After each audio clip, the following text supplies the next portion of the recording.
गोंदियामध्ये उन्हामुळे वाहतुकीचे सिग्नल सध्या बंद राहतील। दुपारी 12:30 ते 4 वाजण्याच्या दरम्यान हे सगळे सिग्नल बंद ठेवण्याचा निर्णय। नागरिकांच्या मागणीला वाहतूक पोलिसांचा सकारात्मक प्रतिसाद। सिग्नल बंद ठेवल्यामुळे कडक उन्हामध्ये उभं राहणं टळणार आहे। नागरिकांनी विनंती केली होती की गोंदिया शहरातील तापमान वाढत आहे, तर गरज नसेल तर सिग्नल बंद करावे। तर या सर्व गोष्टींचा विचार करून सर्वे करून साधारण 12:30 ते 4 वाजेपर्यंत ट्रॅफिक कमी असेल त्या वेळामध्ये आम्ही सिग्नल बंद ठेवण्याचा निर्णय आदरणीय पोलीस अधीक्षक साहेब यांच्या मार्गदर्शनाखाली घेतलेला आहे। अहिल्यानगरमध्ये वाढत्या उन्हामुळे शाळा फक्त सकाळी 7 ते 11 वाजता भरतील। जिल्हा परिषदेच्या अंतर्गत सर्व माध्यमांच्या आणि सर्व व्यवस्थापनाच्या शाळांसाठी निर्णय। 2 मे रोजी उन्हाळी सुट्टी लागेपर्यंत वेळेमध्ये बदल। जिल्हाधिकारी डॉ. पंकज आशिया यांनी या संदर्भातले आदेश काढले।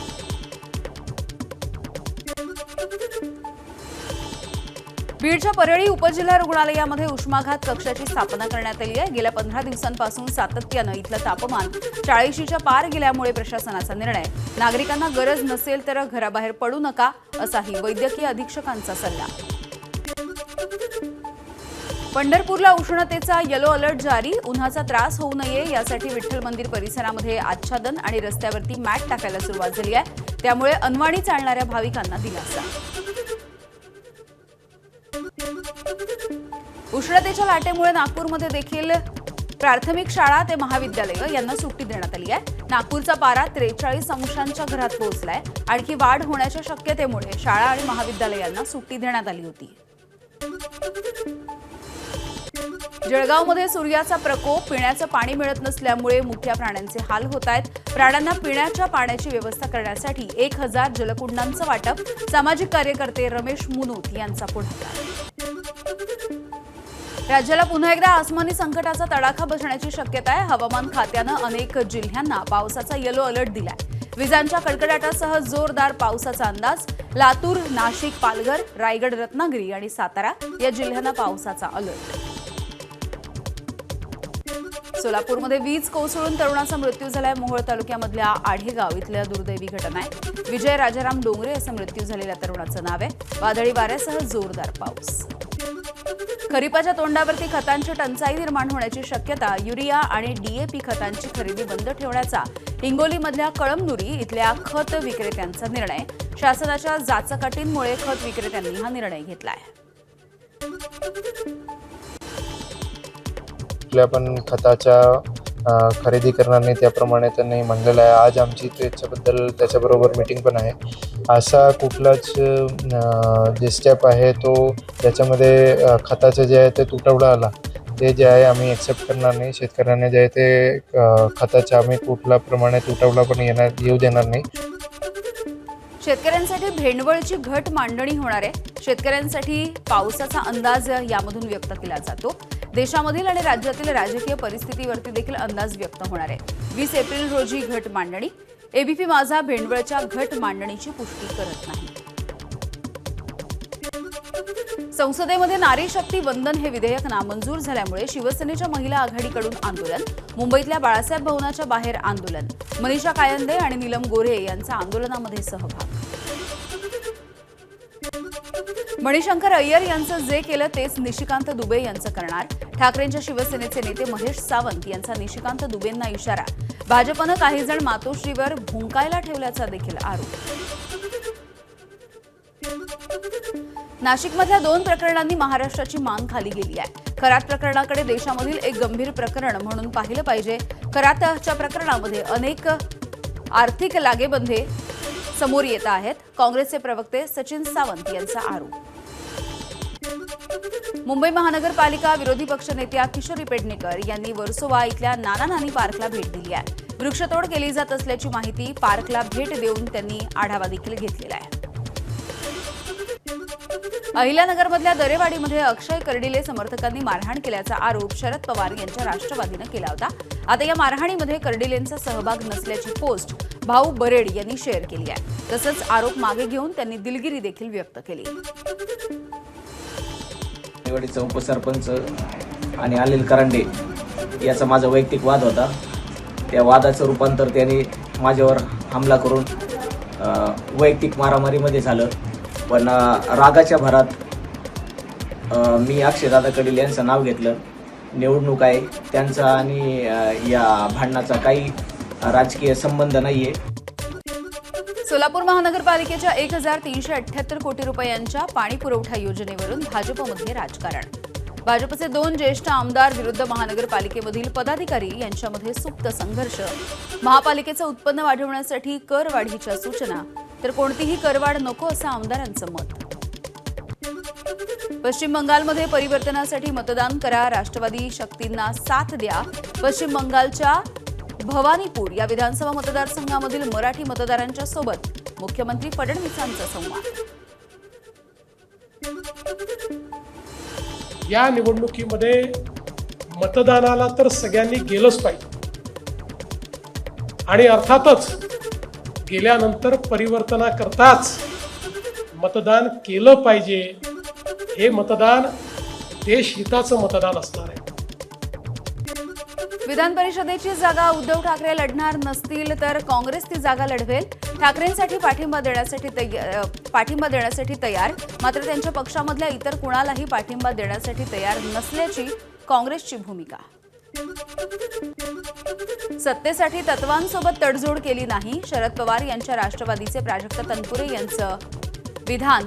तत्वाशी तडजोड करणाऱ्यांचं राजकारण संपत असल्याची देखील त्यांनी खंत व्यक्त केली आहे. तसंच तडजोड करणारे मोठ्या पदावरती जात असल्याचं देखील विधान. शेवट काय होतो? एकनाथ शिंदे साहेब गेले त्यावेळेस खूप राज्यात नॅरेटिव्ह होतं 50 कोटी एकदम ओके, परंतु शेवटी अल्टिमेटली झालं काय की ती लोक सत्तेत आहेत आणि जी तत्वांशी विचारांशी जे प्रामाणिक राहिले ते आज त्यांचं राजकारण कुठेतरी संपताना दिसतंय. याची खंत वाटते तुम्हाला? हो, निश्चितपणे खंत वाटते. वाशीममधल्या कामरगाव इथे शासकीय निधीची उधळपट्टी. 20 लाख रुपयांच्या बचत गट केंद्राच्या दुरुस्तीसाठी तब्बल 40 लाखांचा खर्च. वाशिमच्या सार्वजनिक बांधकाम विभागाचा अजब कारभार. कामाची चौकशी करून कारवाईची मागणी. अकोल्याचे अतिरिक्त जिल्हाधिकारी प्रमोद गायकवाड निलंबित. 15,000च्या मागणीवरून खंडणीचा गुन्हा दाखल. सक्तीच्या रजेवरती असलेले प्रमोद गायकवाड यांचं निलंबन. खाण मालकाच्या तक्रारीनंतर कारवाई. राज्यामध्ये आतापर्यंत मुख्यमंत्री सहाय्यता निधीमधून 40,776 रुग्णांना 33 कोटी रुपये वैद्यकीय मदत देण्यात आली आहे. ठाणे जिल्ह्यामधील 2,514 रुग्णांना 21 कोटी रुपये वैद्यकीय मदत. मुख्यमंत्री सहाय्यता निधीचे कक्षप्रमुख रामेश्वर नाईक यांची माहिती. धुळे महानगरपालिकेच्या स्थायी समिती व महिला बालकल्याण समिती सभापतीपदासाठी उमेदवारांचे अर्ज दाखल, तर उपसभापती पदासाठी देखील अर्ज आले. धुळे महानगरपालिकेमध्ये भाजपकडे बहुमत आहे, त्यामुळे तिन्ही जागांवरती भाजपच्या महिला नगरसेवकांची निवड निश्चित आहे. 20 एप्रिलला ही निवडीची प्रक्रिया पार पडेल. धाराशिवमधल्या नाट्यगृहासाठी मागितले 2.5 कोटी, मात्र उपमुख्यमंत्री एकनाथ शिंदे यांनी 5 कोटी रुपये दिलेत. अखिल भारतीय नाट्य परिषदेनं फटाके फोडून आनंद देखील साजरा केलाय. धाराशिव शहरामध्ये एकनाथ शिंदे यांनी घोषणा केलेल्या GRचे बॅनर देखील लावण्यात आले.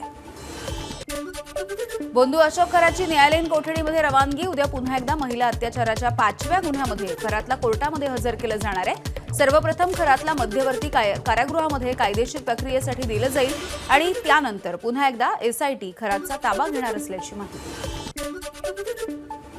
शिवनिका ट्रस्टचे उपाध्यक्ष जितेंद्र शेळके यांच्या मृत्यूनंतर शिर्डी ग्रामस्थांची पत्रकार परिषद. शेळकेंवरती होणारे आरोप हे न्यायप्रविष्ट आहेत, त्यामुळे त्यांच्या मृत्यूची विटंबना थांबवा. शिर्डी ग्रामस्थांची सामाजिक कार्यकर्त्यांना विनंती. अशोक खराच्या प्रकरणी SIT कडून तपास सुरू आहे, मात्र तरी देखील वरिष्ठ पोलिसांकडून तपासाचा दररोज आढावा. खरातवरती आतापर्यंत 15 गुन्हे दाखल, यामधील 8 गुन्हे महिलांच्या विरोधातले. पुण्यामध्ये भाजपच्या विधी शाखेचा अध्यक्ष अॅडव्होकेट संजय सावंतला अटक झाली आहे. अनैतिक संबंधांमधून सेक्रेटरीची हत्या केल्याची माहिती. संजय सावंतसह त्याची पत्नी स्वाती आणि त्याच्या अल्पवयीन मुलीला अटक करण्यात आली. राष्ट्रीय महिला आयोगाचं पथक चौकशीसाठी नाशिकमध्ये दाखल झाले. TCSच्या प्रकरणामध्ये चौकशी होणार आहे. घटनास्थळी जाऊन पाहणी, महिला अत्याचार, धर्मांतरणाचा मुद्दा या सगळ्याचा आढावा देखील घेतला जाणार आहे. तसंच पीडितांच्या तक्रारी थेट ऐकून त्याची नोंद देखील होणार आहे. TCS प्रकरणामधील सर्व तपास अधिकारी राष्ट्रीय महिला आयोगाच्या बैठकीसाठी दाखल. SITचे सर्व तपास अधिकारी समितीला सविस्तरपणे माहिती देतील. नाशिकमधल्या TCS प्रकरणामध्ये अॅट्रॉसिटी कायद्याची भर पडली आहे. बलात्काराच्या गुन्ह्यामध्ये अॅट्रॉसिटीचा ऍक्ट समाविष्ट. तक्रारदार महिला SC प्रवर्गामधील असल्याची माहिती. जातीवाचक शेरेबाजी केल्याची देखील पीडितेची तक्रार आहे. नाशिकच्या TCS कंपनीतल्या धर्मांतरण आणि महिला कर्मचाऱ्यांचं लैंगिक शोषणाचं प्रकरण समोर आलं. फरार आरोपी निदा खान हिच्या शोधासाठी SITची 3 पथकं रवाना. मुंब्र्यासह इतर भागामध्ये निदा खानचा शोध. निदा खानच्या पतीची पोलिसांनी चौकशी केली आहे. महिलांवरील अत्याचार आणि धर्मांतराच्या प्रकरणी TCS कंपनीकडून अंतर्गत चौकशी समिती स्थापन. चौकशी करून कंपनी योग्य ती कारवाई करेल. कंपनीमधील वरिष्ठ अधिकाऱ्यांचं निवेदन. पोलीस चौकशीला देखील सहकार्य करण्याची ग्वाही. पुण्यातल्या मुंढवा जमीन गैरव्यवहाराच्या प्रकरणी शीतल तेजवानी हिला जामीन देण्याचे उच्च न्यायालयाचे आदेश. तेजवानीला अटक करण्यापूर्वी नियमांची पूर्तता केली नसल्याचं कोर्टाचं निरीक्षण. पोलिसांनी हलगर्जीपणा केल्याचा फायदा तेजवानीला झालेला आहे. अहिल्यानगरच्या संगमनेरमधील भोंदू राजेंद्र गडगे गजाड मंत्रोच्चारानं दुर्धर आजार बरे करण्याचा दावा हा भोंदू करत होता. दत्तधाम सरकार या नावानं तो दरबार भरवायचा. अंधश्रद्धा निर्मूलन समितीच्या तक्रारीनंतर इतर चौघांच्या विरोधात देखील गुन्हा दाखल झालाय. महिला अत्याचाराच्या प्रकरणी अहिल्यानगरचे माजी महापौर अभिषेक कळमकर अद्यापही फरार. कोर्टामध्ये हजर न झाल्यास संपत्ती जप्त केली जाईल. कळमकरच्या विरोधात जाहीरनामा जारी. कोर्टामध्ये हजर न झाल्यास फरार म्हणून घोषित केलं जाईल. अयान अहमद मुलींना आपल्या जाळ्यामध्ये ओढत होता. पोलिसांच्या चौकशीमधून ही माहिती समोर येतेय. यानंतर तो मुलींशी सविस्तरपणे बोलायचा. एका तरुण गुरूकडून त्यानं संवादाचं कौशल्य आत्मसात केल्याचं देखील उघड झालंय. अमरावतीमधल्या परतवाडा प्रकरणामधील आरोपी अयान अहमदचे जुने व्हिडिओ आणि फोटो व्हायरल होत आहेत. गळ्यामध्ये MIM पक्षाचा रुमाल घालून फिरत असल्याचा फोटो आहे. तर दुसऱ्या व्हिडिओमध्ये MIM उमेदवाराचे रील बनवत असतानाचा व्हिडिओ देखील सध्या समोर आलाय. आरोपी अयान अहमद हा लहानपणापासून रील बनवायचा. रील बनवून तो सोशल मीडियावरती पोस्ट करायचा. सोशल मीडियावरती सक्रिय असल्यामुळे त्यानं अनेक मुलींना आपल्या जाळ्यात ओढलं आणि त्यांचे अश्लील व्हिडिओ बनवून त्यांना ब्लॅकमेल केल्याचं देखील समोर आलंय. अमरावतीच्या परतवाड्यामधील महिला लैंगिक अत्याचाराच्या प्रकरणी आणखी 10 जणांची चौकशी. शहरामधल्या विविध भागामधून 10 जणांना चौकशीसाठी ताब्यात घेतलं जात आहे. आरोपी अयान अहमदनं ज्या फ्लॅटमध्ये मुलींवरती अत्याचार केला त्या फ्लॅटच्या मालकाची देखील चौकशी. परतवाड्यामधील आरोपी अयान अहमदचा वाढदिवस काही पोलिसांनी साजरा केल्याचा एक व्हिडिओ सध्या सोशल मीडियावरती व्हायरल होतोय. तपासाच्या पारदर्शकतेसाठी परतवाडा पोलीस ठाण्यामधल्या 3 पोलिसांचं निलंबन करण्यात आलंय. 1 पोलीस अधिकाऱ्यासह 2 कर्मचाऱ्यांचं तातडीनं निलंबन करण्यात आलं.